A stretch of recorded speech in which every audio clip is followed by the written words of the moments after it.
All right, everybody, here we go. So the competition is about to start. This is when we want to make sure everything and everybody is on the same page. So we usually go through a little bitty tutorial on how to use it for the judges. It's very self-explanatory, but I always like to show them how to change bulls, and I always like to show them where the stopwatch is. And here's the reset on the stopwatch. So I always like to show them those two things before we get going, because the rest of it is very self-explanatory. Oh, also a big part of it is making them know that they can delete a score. Okay, so we got the admin iPad here, we have a judge iPad here, Brent, and we have Gary right here. So what we're going to do is we're going to go ahead and score these bulls so you guys know exactly what we're looking at here. So as you can see on the admin side, right now we're on the yearlings. So if we go ahead and type in a score, say 21 1/4, and submit, we type in that score, you don't see it come up. That's because we're on the yearlings. You hit 2-year-olds, all of a sudden you see there's a 42.5 from one guy.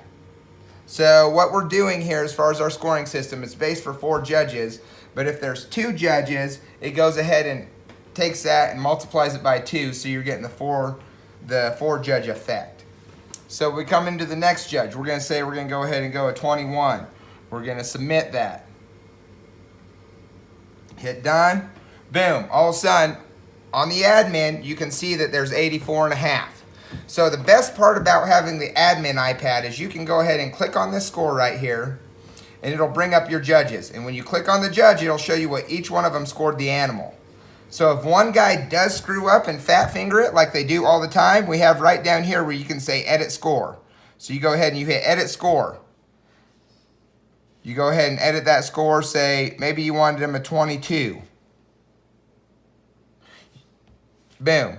So it went ahead, as you can see here, you went ahead and changed Gary Wood's score to a 22, and it's been edited. Brent's score was still 21 1/4. Gary had 21, but he screwed up and it was supposed to be 22, so you can go back in and edit that score. Well, when you do, it automatically puts a no right there because it knows that you edited it. So it lets you know that there was something wrong with the score and you had to change it. Maybe one of these guys got out of order, which happens a lot because they're not paying attention. I try and stress on my judges to pay great attention. A lot of people don't make the judges take the responsibility that they need to. Buckers Unlimited and our association makes these guys very accountable for what they do. You put this score in, we're making sure that you're accountable for it. Yes, some people screw up, but when you screw up, you better be telling the shoot boss right then that you screwed up and you typed in the wrong score, because the reason you hire judges is for them to be accountable. There's no reason they should get themselves backed in the corner and have to erase scores because you hired them to do a job. If they can't do their job, they probably shouldn't be judging for you. And that's just from one producer to the next. It's not anything bad about anybody's judges, but we are hiring them, we're paying them money, and we want to make them accountable for what they're doing. If they're watching these bulls and they type in a score, they need to damn sure make sure they're accountable for it. Okay, on to the next point. So here we go. We're going to go through these bulls. We're going to go on through it, and we're just going to go ahead and score them. As you guys can see, we have a DQ button down here.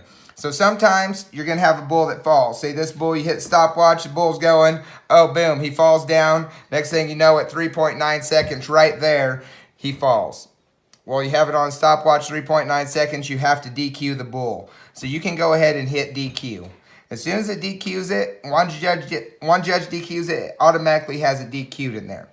I don't know how everybody's rules are on how they do it, but at certain times, if you have to, you can go in and edit it, or else everybody hits DQ. So let's say everybody hit DQ on this one. Okay, we're on 58 Buckaroo. Well, 58 Buckaroo hasn't been loaded yet. So we go down, Z50 Einstein is up. So what we're going to do is we're going to have the judges go down through, find Z50 Einstein. Boom, picks him. Go down, Z50 Einstein. Boom, the bull's up. We're going to go ahead and score this bull. Let's say Einstein got 20 1/2 and a 21. So submit, submit. As you can see over on this, all of a sudden the scores come in. Boom, you have an 83. It's quick, it's automatic. Your announcer knows the score before a runner could even come close to getting it to him. So it's 100% automatic, it's 100% correct. It takes out all human error. There is no point in having human error when you can have a machine do this for you. But now that we're past Einstein, as you guys can see, it automatically goes back to 58 Buckaroo. So we're going to go ahead and judge Buckaroo. We're going to say he's a 22, and he's a 22 and a quarter. Submit. Boom. As you can see, those scores are coming in. Before I can even say anything, we're getting the scores in. That's 88 and a half. So Buckaroo right now is winning the competition. Now we're on bull 66.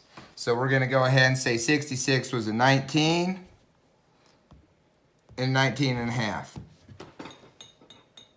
So we're going to go in, get our score in, 77.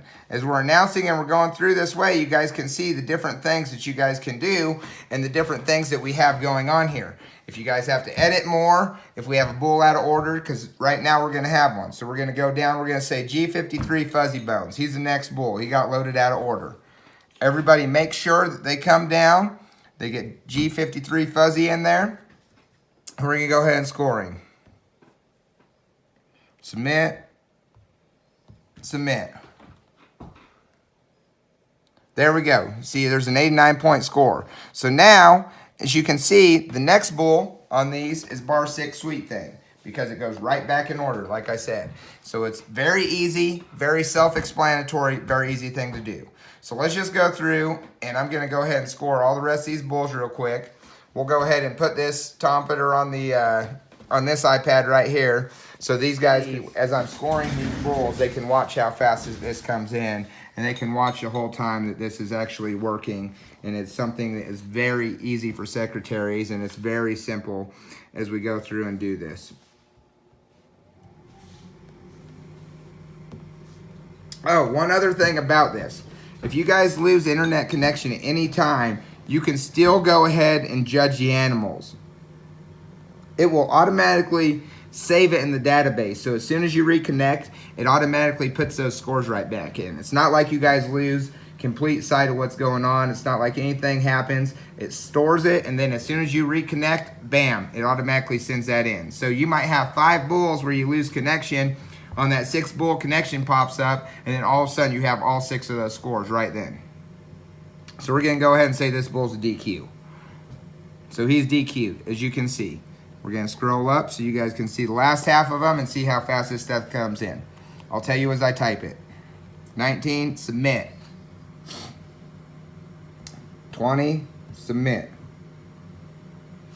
You can see it comes in awfully fast. And the thing is if one judge misses it, you can call out to them and you know exactly what judge it is. Because like I said, you can bring up, oops, sorry.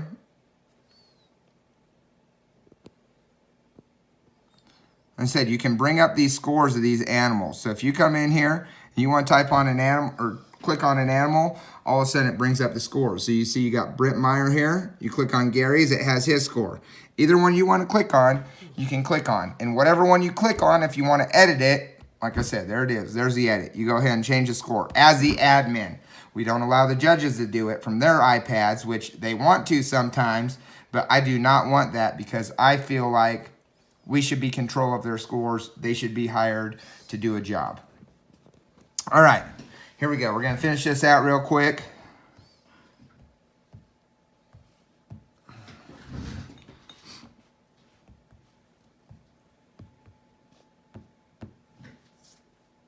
Make sure we get some stuff going.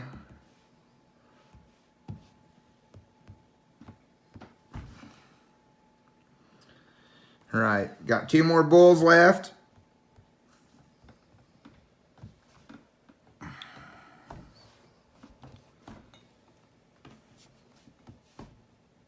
One bull.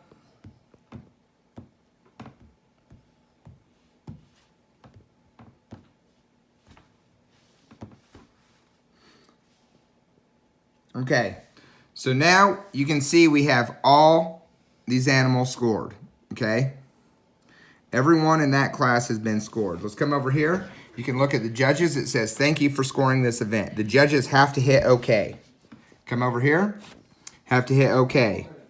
Boom. That goes ahead and that shows everybody's score, what they scored each animal. So as you can see, it has all of Brent's scores over here, has all Gary's scores over here.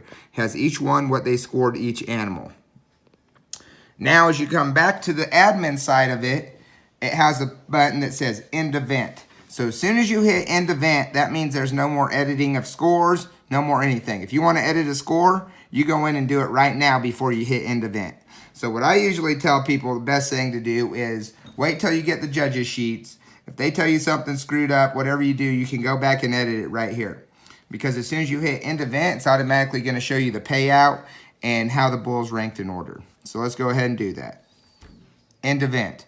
It says, do you really want to end the 2-year-old event? Well, yes, I do. Oh, man, hold on. My internet's not working real fast. Here we go.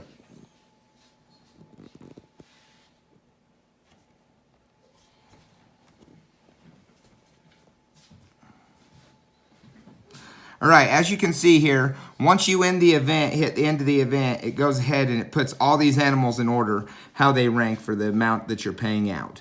So you can see 2136 won first. He won $3,200. G53 Fuzzy won second. He won $2,400. 58 Buckaroo won third with an 88.5. He won $1,600. And Forbidden Fruit was 87.5 with $800.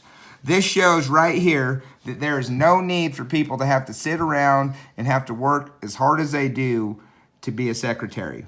This allows your secretary to do other things, talk to people, answer questions for people as they're going ahead and the bulls are getting scored and the payouts already figured before anything happens. So it's just a much easier way of doing things, much more efficient, better for the stock contractors because they know their scores right away, better for the person that's hiring the judges that knows whether they should continue to hire those judges or not, as well as it makes the judges accountable and it allows the producer to look like he actually knows what he's doing at an event. I appreciate your guys' time. If you have any questions, you can call me at 720-364-3545 or send me an email at cdecker.c2@gmail.com. Thank you.